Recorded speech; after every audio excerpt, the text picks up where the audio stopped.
আসসালামু আলাইকুম রহমতুল্লাহি ওয়া বারাকাতুহু। আমি মূলত এসেছি আমাদের ঘাসের জমি দেখতে।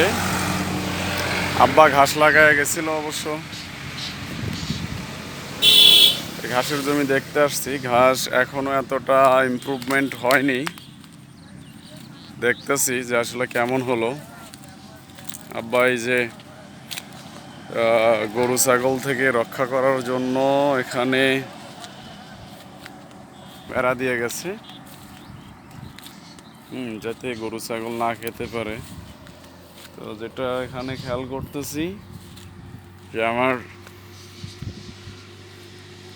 ঘাস তেমন একটা হয়নি। এই যে মা দেখি এখানে আবার একটা সবজির গাছ লাগাইছে, কুমড়োর গাছ। হ্যাঁ, কুমড়োর গাছ লাগাইছে। ও এখানে আসলাম দেখতে, উদ্দেশ্য এটাই ছিল। মূলত মূল রাস্তার সাথে লাগানো একটা জমি।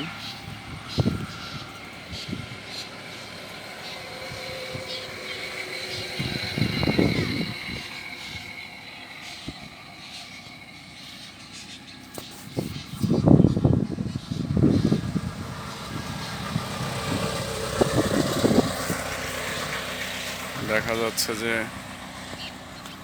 এখনো ঘাস পুরোপুরি হয়নি, হচ্ছে। আব্বা সার পানি দিচ্ছে, একে সবজিও লাগাইছে। তো ভিউয়ার্স, জানাবেন কেমন লাগে।